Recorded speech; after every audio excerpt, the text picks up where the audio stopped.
Zak Kidd, thank you so much for joining the Imagine AI Live pop-up podcast that we have here at our inaugural conference at the Fontainebleau Hotel in Las Vegas.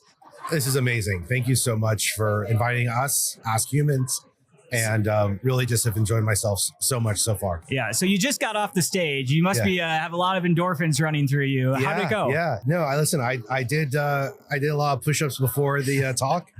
The crowd was great. It was really nice to follow, a couple like amazing speakers, and really just, for this to be the first time event and so many people be here and be such a high quality event and be able to talk about AskHumans, especially because we will be announcing maybe when this comes out that we've closed our pre-seed round.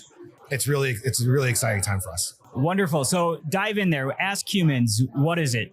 So we have a platform that allows organizations to collect open-ended feedback from customers and from employees. That open-ended feedback is all verbal based. So it's by people talking into their telephone. And then we use large language models to really understand sentiment and then also to give organizations direction as to how they can improve their operations. Again, from listening to all of those people giving their own feedback. In short, we're building a platform that can replace or augment NPS scores, which is what everybody knows, but nobody loves. Excuse me, can you say that last part again? So NPS scores, Net Promoter Scores. Okay. It's whenever, even like at the Fontainebleau, probably when you check out, you'll say on a scale of 1 to 10, what did you think? Well, people give that feedback 9, 8, 7, 10, whatever, but they never sort of tell you why. Mm-hmm. And so it's really not that helpful fundamentally to the organization for them to make any meaningful change. What's way more helpful is if the manager of the hotel or the vice president of the organization can sit down with you, Chris, and say, hey, Chris, how's your job going? Or how's your stay, right? Just have that open-ended question, and then you just speak what's on your mind.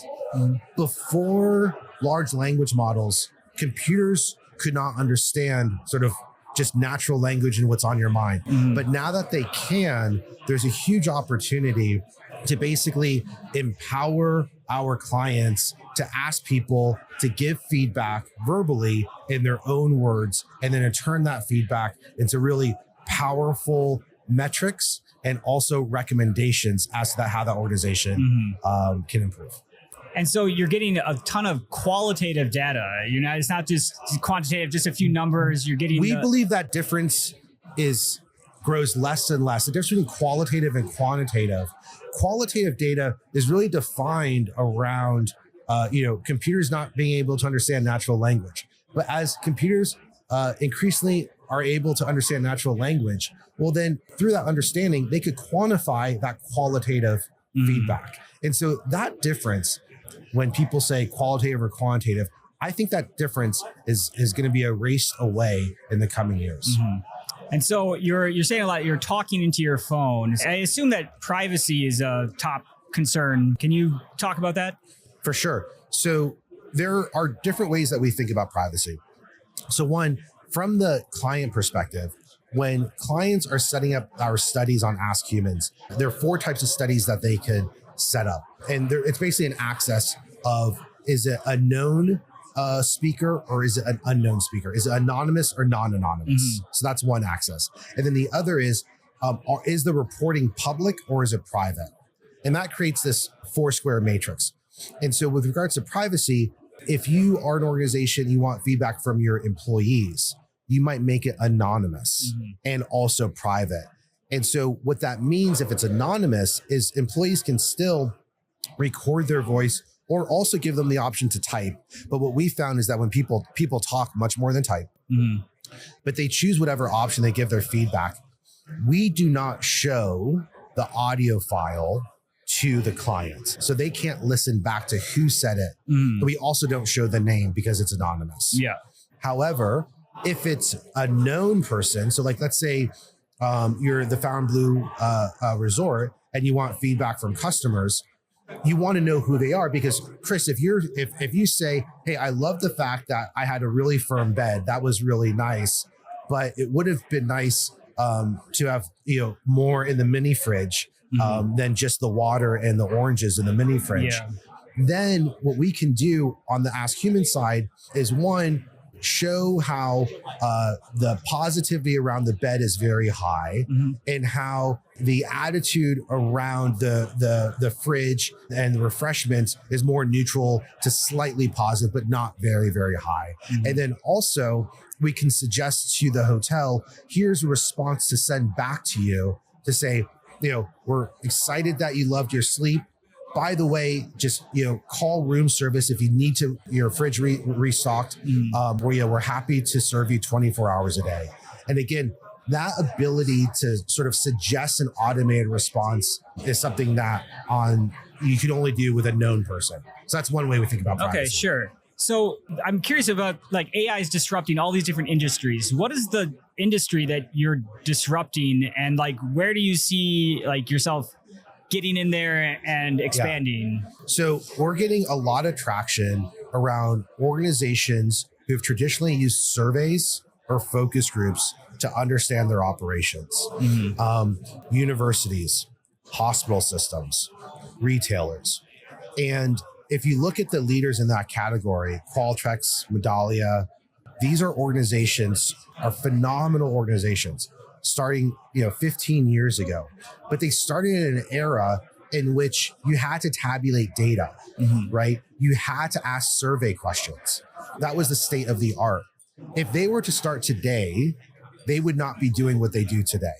So they've built significantly large franchises that we believe will be disrupted. But more importantly, we know that we don't need to disrupt them to be successful, because what we're offering to a lot of the larger clients are choosing to sort of use a traditional survey solution and then to add on an Ask Humans component, which gives them the much more robust, free-flowing information. It's almost like you created a new service out of thin air. I don't like, what did this exist before? I mean, it's like no. At the scale, you're getting this highly qualitative data, qualitative feedback, and then you're able to process it and then also give like feedback, in a efficient way to the client. Yeah, in some ways, this is a very, very unique manifestation of how you can use LLMs to better understand what people think about, organizations. The other thing, though, that we're pushing on is thinking about the paradigm. And I think this is something also that is really, truly unique. Pushing on the paradigm of an individual giving feedback to a chat agent. So right now, when you think of Gemini, or you think of Claude, or you think of ChatGPT, it's you going on, it's I going on, and hey, I need a recipe for lasagna, or how do I change my oil filter, or help me write a summary, an executive summary of this report, right? So it's this one person, one operator to the LLM interaction. And the prompt engineering that, is sort of common parlance is really about how does that prompt be written by that person. The thing that we have now developed and we've applied for a patent on is we call it multiplayer prompt generation. And that is not having one person give feedback to an LLM. That's really having multiple people be able to record their feedback, have that show up as a panel against a document. So it works like where through Ask Humans, you do research, you then come up with like a SWOT analysis based off of the research. That SWOT analysis is originally generated by the LLM. It's a draft, strengths, weaknesses, opportunities, and threats. But nobody is just going to trust an LLM output, right? Even like when you think of your weather app, it says it's going to rain, you still look out the window to make sure, is it really going to rain, right? And so similarly, you have this draft of the SWOT analysis, and then you could share it with your colleagues. They give their opinions about what they think about it. That's on a side panel. And then all of a sudden you can weigh heavily or skip or include their opinions, which become prompts for that document to be reversioned. Does that make sense? Yeah, I think so. I'd like to ask about your team quickly. Do you have data scientists on your team that is helping with this process? Yeah. So we're mostly all engineers. Okay. So my background is in economics, and I've run a software dev shop for the last 12 years. And then we have half a dozen developers. A lot of the data science and the hard science is really being performed by the engineers and the scientists who are writing these LLMs themselves. We have no intention of building our own LLMs. We are squarely on the application layer. In no way, do we have the mental horsepower to compete against, the team at OpenAI or anybody else. We want to build on top of that. We really feel like that's where the value creation is. The value creation is knowing that intelligence itself will be a commodity, right? It will be basically freely available. What is important is the application on top of the intelligence. And that application will be driven by generating new information that can be ported into the application. And then also how an organization can have business practices in using that application. And so we really think hard about verbal feedback being the pipeline for new information. And then also our, multi-generative prompt for a way for an organization to intake and sort of almost pair their teams with LLMs to make better decisions. And as a startup, where are you in the process of funding? And anything you'd like to share there? For sure. So we started in March of 2023, last year. Last year. We were accepted into Jason Calacanis' launch program. Oh, no way. I love JCal. Okay. Yeah. So we're in JCal's program, which was phenomenal. So they invested $100,000 into us, and then we were launch 28, and then we are closing our pre-seed this week, actually. Great. And we're just sort of heads down on building and talking to clients. All right, so I did promise you some hot takes. I wonder, what do you fear most about the future with AI? What are you concerned most about? I read recently that teachers asked middle schoolers what they would most likely want to do as their adults. And the overwhelming thing these middle schoolers are saying is YouTube influencers. Yeah, it's like 70% or something. Yeah, it's really big. Yeah. To me, there is definitely a labor economics component, obviously, of the proliferation of AI. But to me, my biggest concern is, how does one keep their humanity and their sense of purpose? I think that really requires a lot of thought, both just as adults and also, for children. How do you say to someone, how do you live a life that matters when more mechanics around you do things that are purposeful? So how do you find a life of meaning when so much of what used to be done by humans is now done by AI and machines? Yeah, there's really it's really quite enjoyable to. I think the human experience is one of to set challenges and to overcome them. And so if we live in an abundant world, what challenges are there? For me, being an economist, fundamentally, any market-based system, whether it's socialism, capitalism, communism, is a way to distribute scarce goods. Well, what happens when goods and services are abundant, and so that distribution mechanism is no longer important? And that just becomes a new way of thinking about how societies can organize around themselves.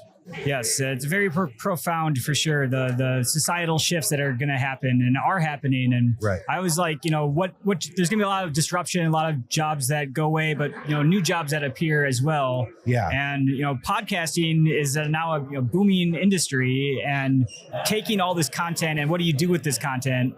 And there's a lot of human decision making behind that, like what to show, how to prioritize the clips and things like that. And that's what I found myself that's my skill set now, and that job didn't exist 5 years ago, and so it's interesting to think about what will be the jobs of the future.